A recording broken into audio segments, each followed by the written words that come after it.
Selamat siang pemirsa, saya Irwan Saragih kembali hadir menemani Anda dalam Sumut hari ini siang. Siang ini kami telah merangkum sejumlah informasi terkini di antaranya. DPRD usulkan pengesahan pengangkatan wali kota dan wakil wali kota Pematang Siantar terpilih. Gubernur Sumatera Utara kecam tindak penjagalan kucing di Medan, Sumatera Utara. 38.400 vial vaksin cukup untuk 2 kali suntik bagi tenaga kesehatan di kota Medan. Selain cuplikan berita tadi, kami juga akan menghadirkan beragam informasi lainnya. Pemirsa, kita jelang Sumut hari ini siang, selengkapnya.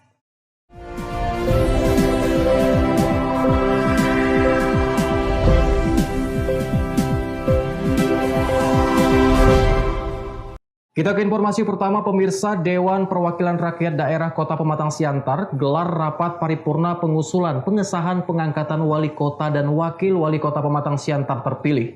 Untuk pengusulan pemberhentian wali kota dan wakil wali kota Siantar saat ini masih menunggu keputusan dari Kementerian Dalam Negeri.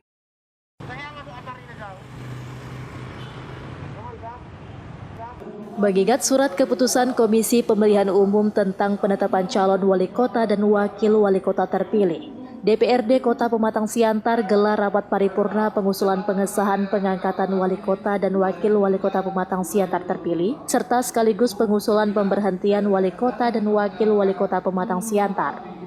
Rapat dipimpin oleh Ketua DPRD Siantar Timbul Marganda Lingga, didampingi Wakil Ketua serta dihadiri oleh anggota DPRD, Wakil Wali Kota dan Forum Koordinasi Pimpinan Daerah Kota Pematang Siantar. Dalam rapat tersebut juga dihadiri istri almarhum Wali Kota terpilih dan Wakil Wali Kota terpilih Susanti Dewayani. Dalam rapat tersebut, Ketua DPRD menyampaikan salinan keputusan KPU Siantar tentang penetapan pasangan calon wali kota dan wakil wali kota terpilih dalam pemilihan Pilkada tahun 2020, di mana pasangan Asner dan Susanti memperoleh 87.733 suara atau 62,97% dari total suara sah.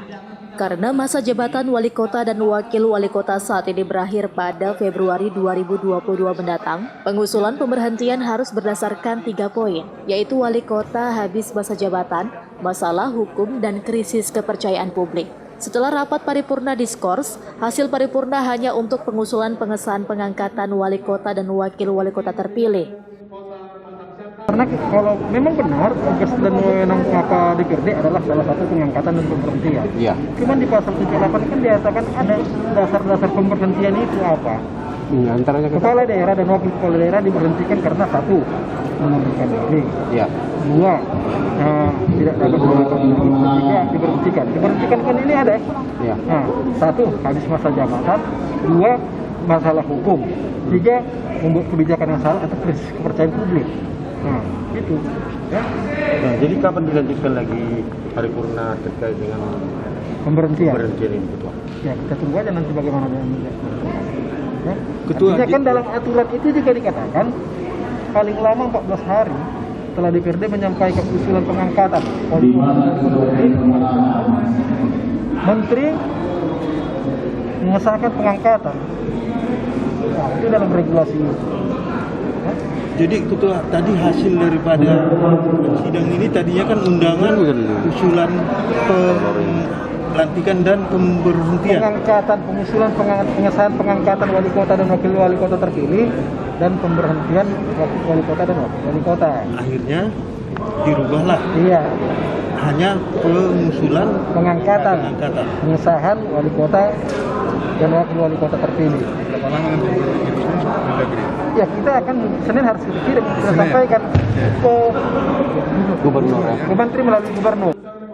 Sementara untuk pemberhentian wali kota dan wakil wali kota Siantar, saat ini menunggu keputusan Kemendagri yakni 14 hari kerja setelah pengusulan untuk menindaklanjuti. Pentanews Sembiring melaporkan untuk Eva Rina TV.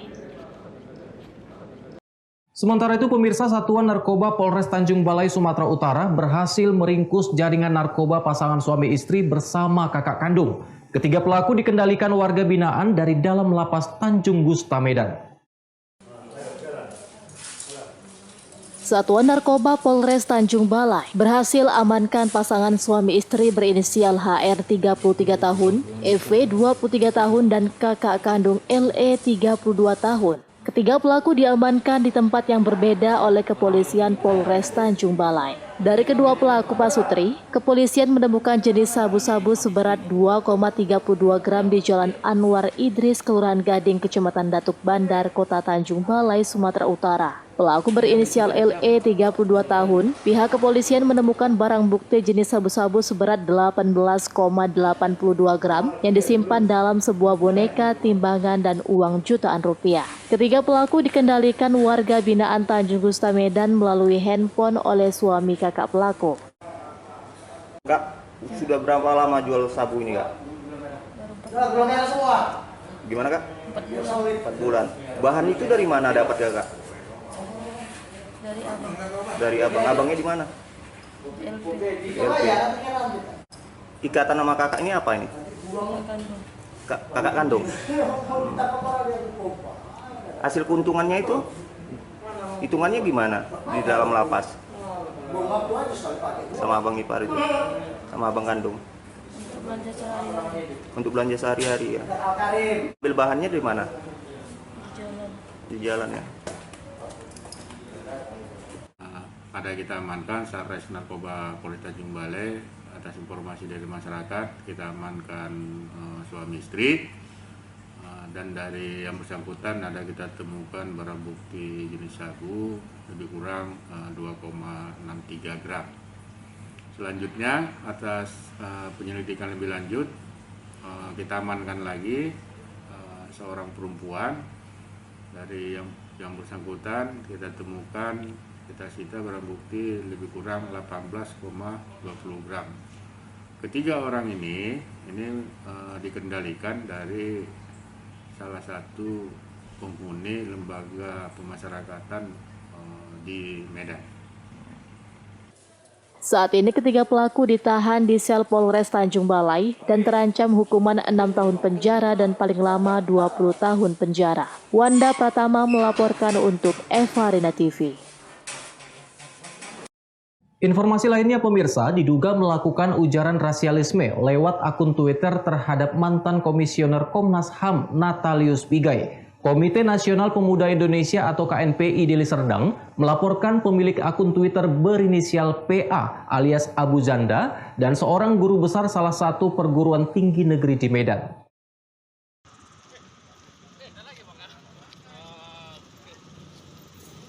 Komite Nasional Pemuda Indonesia Kabupaten Deli Serdang, Sumatera Utara secara resmi melaporkan PA alias Abu Janda dan Profesor YLH, salah seorang guru besar perguruan tinggi di Medan, pemilik akun Twitter yang telah melakukan ujaran rasialisme terhadap mantan Komisioner Komnas HAM Natalius Pigai.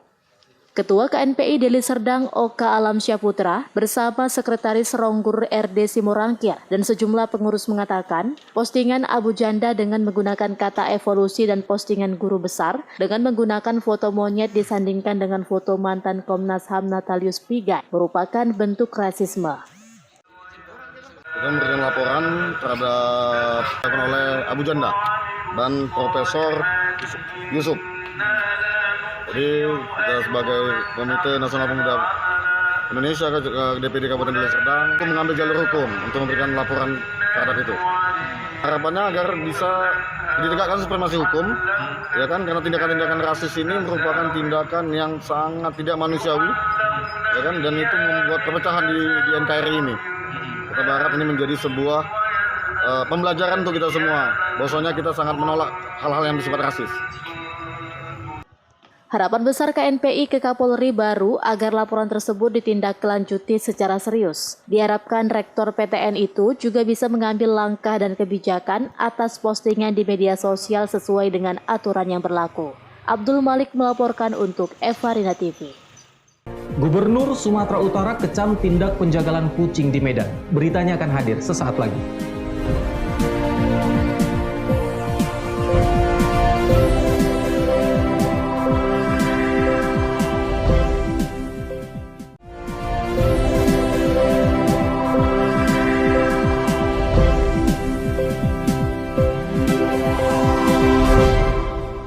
Terima kasih Anda masih bersama kami. Pemirsa, menanggapi peristiwa jagal kucing di Jalan Tangguk Bongkar 7 Medan, Sumatera Utara, Gubernur Sumatera Utara Edi Rahmayadi berang. Ia menyebut kucing bukan untuk dikonsumsi.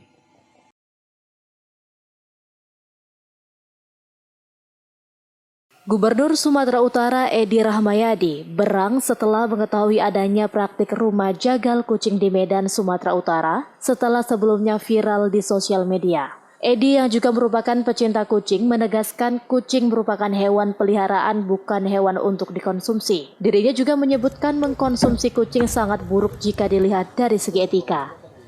Ia pun meminta kepada seluruh warga Sumut untuk tidak lagi mengkonsumsi daging kucing. Menurutnya masih banyak daging lain yang bisa dimakan selain kucing.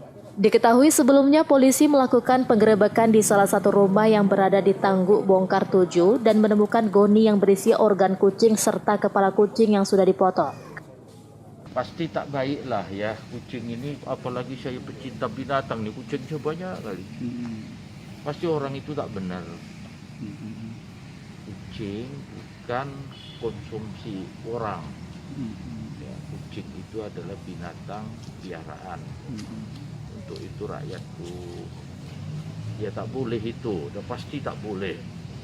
Ya, walaupun saya belum mengerti nih aturan hukumnya bagaimana, tapi estetika, etika itu sangat buruk itu. Masih banyak yang bisa kita makan yang lain. Ya. Kepolisian daerah Sumatera Utara mengatakan, saat ini penyidik Polsek Medan area sudah memeriksa 3 orang saksi, termasuk pemilik kucing, dan akan memeriksa 2 orang saksi tambahan lagi untuk mencari titik terang kasus ini. Daniel Pekuali melaporkan untuk Eva Rina TV.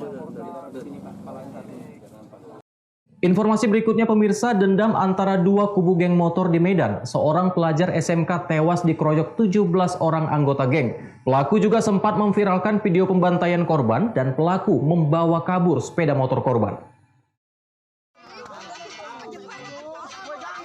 Inilah video detik-detik belasan anggota geng motor RNR membantai pelajar SMK Krisna Fahriza hingga mengakibatkan tewasnya korban. Video tersebut sengaja diviralkan oleh pelaku di sosial media.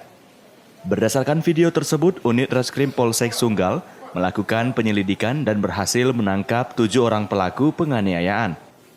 Kapolsek Sunggal Kompol Yasir Ahmadi menjelaskan, motif dari pembantaian hingga menghilangkan nyawa ini merupakan dendam antara geng motor Simple Life atau SL dengan geng motor RNR. Di mana korban diketahui sebelumnya merupakan anggota geng motor SL lawan dari geng motor RNR. Tidak hanya menghabisi nyawa korban, pelaku juga membawa kabur sepeda motor korban, lalu menjualnya dan uangnya dipakai untuk bersenang-senang. Dari 17 pelaku, polisi berhasil mengamankan 7 orang yang masih pelajar, serta 10 orang masih DPO. Polisi juga mengamankan barang bukti balok, batu, pakaian, serta uang hasil penjualan sepeda motor milik korban. Dari hasil olah TKP bahwa ditemukan beberapa barang bukti yang kita amankan dan juga petunjuk bahwa dari beberapa saksi yang kita periksa dan juga hasil visum dari rumah sakit serta hasil otopsi menunjukkan bahwa kematian korban akibat dari penganiayaan yang dilakukan oleh beberapa orang tersangka. Dan saat ini yang berhasil kita amankan ada sebanyak 7 orang tersangka, yang seluruhnya 6 orang masih berstatus anak-anak dan 1 sudah berstatus dewasa. Namun dari ke-7 tersangka ini masih ada 10 orang yang DPO, daftar pencarian orang, karena sampai saat ini belum tertangkap. Kami himbau kepada yang bersangkutan agar segera menyerahkan diri. Diketahui sebelumnya pembantaian hingga menyebabkan kehilangan nyawa terjadi pada 17 Januari 2021 lalu di Jalan Kirap Remaja, Sesemayang, Sunggal, Deli Serdang. Akibat perbuatannya, ke-7 pelaku dijerat dengan pasal 170 ayat 2, subsidiar pasal 365 ayat 3 KUH Pidana, dengan ancaman hukuman 15 tahun penjara. Daniel Pakuali melaporkan untuk Eva Rina TV. Sementara itu pemirsa, angka produksi hiyo dupa menjelang perayaan Imlek tahun 2021 anjlok signifikan, mencapai 70%. Penurunan produksi ini karena pesanan dari vihara berkurang karena adanya pembatasan kegiatan sembahyang di tengah pandemi COVID-19. Biasanya tiap kali menjelang tahun baru Imlek, produksi hiyo dupa di Jalan TB Simatupang sudah sibuk membuat hiyo mulai dari ukuran kecil hingga hiyo berukuran raksasa. Namun hal ini berbeda, tampak lokasi para pekerja sepi dari aktivitas pencetakan hiyo, pembuatan desain naga hingga proses pengecatan. Biasanya 3 bulan sebelum tahun baru Imlek, pesanan mulai berdatangan, mulai dari pesanan individu maupun vihara, dari dalam dan luar kota Medan. Pada masa normal, produksi hiyo bisa mencapai 5.000 batang. Namun di tengah pandemi, menurun drastis hingga lebih dari 70%. Para pengrajin hiyo ini juga memproduksi hanya sesuai pesanan yang masuk. Rumah produksi ini pun hanya mempekerjakan 5 orang pegawai dan lebih banyak mencetak hiyo yang berukuran kecil, yang dibanderol dengan harga 15.000 per kilogram. Ada penurunan drastis sekitar 70-80% lah, biasa dari permintaan. Biasanya berapa Kak jumlahnya kalau sebelum pandemi ini? Itu 2-3 ribu, 4 ribu, bisa sampai 5 ribu kadang. Kalau memang lagi banyak permintaan bisa sampai 5 ribu. Kalau sekarang ini Kak? 500 sudah paling banyak. Itu gimana menyiasatinya Kak untuk tetap produksi? Ya kita hanya meminta dari ini permintaan aja, baru kita buat. Kalau nggak ada permintaan kita nggak produksi, itu aja deh. Berarti sesuai pesanan nggak ya? Sesuai pesanan aja. Ini yang keluar kota? Ada, tetap ada yang keluar kota paling, tapi kali ini ke Tanjung Balai lah paling jauh. Kak, biasanya ini kan 2 minggu atau sebulan kan masih banyak nih yang kerja. Ini tadi terlihat nggak ada tuh los-losnya itu kosong. Memang bagaimana Kak? Ya, karena kan untuk di wihara kan kita nggak boleh berkumpul untuk sembahyang kan. Jadi dari wihara kurang lah permintaan hanya untuk rumah. Sedikit lah kalau di wihara pun sedikit, nggak seperti tahun-tahun kemarin bisa sampai 3-4 mobil. Sekarang 1 mobil udah cukup. Jadi ini lebih banyak produksi yang kecil-kecil Kak? Iya, yang lebih kecil, yang untuk dupa itu lebih banyak daripada yang besar ini. Hal ini merupakan dampak dari pembatasan kegiatan sembahyang di vihara, sehingga membuat pesanan hiyo dari vihara menurun drastis, bahkan nyaris tidak ada. Daniel Pakuali melaporkan untuk Eva Rina TV. Pemirsa, Sumut hari ini akan kembali dengan informasi menarik lainnya. Tetaplah bersama kami.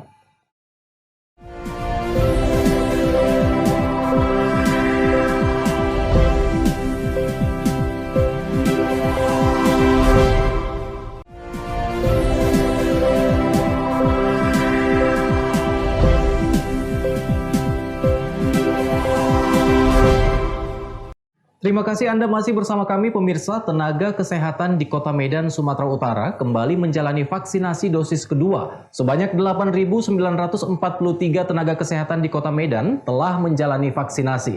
Vaksinasi terhadap tenaga kesehatan ini terdiri dari 89 fasilitas kesehatan, di antaranya 41 puskesmas, 39 rumah sakit, dan 9 klinik.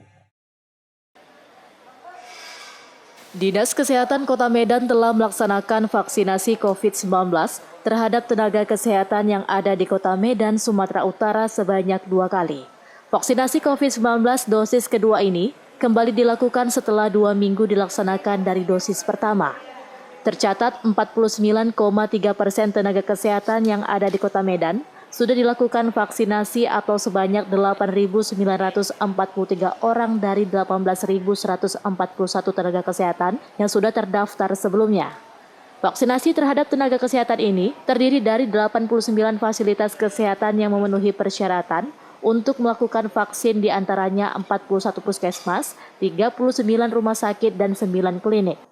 Vaksinasi yang sudah berjalan selama 2 pekan ini, Satuan Tugas Penanganan COVID-19 Kota Medan belum menemukan laporan kejadian ikutan pasca imunisasi. Meskipun demikian, pihaknya tetap menyediakan rumah sakit dan IGD jika terjadi sesuatu yang tidak diinginkan. Baik, terima kasih. untuk vaksinasi sudah dari mulai tanggal berapa ya? Tanggal 15 ya, sejak pencanangan itu kita sudah berjalan terus sampai sekarang kalau nggak salah. Dari tanggal 2 sebenarnya itu, ya kan? Tapi itu semua masih ada gejolak-gejolaknya. Artinya bergejolak itu bukan berarti ada masalah berat, bukan.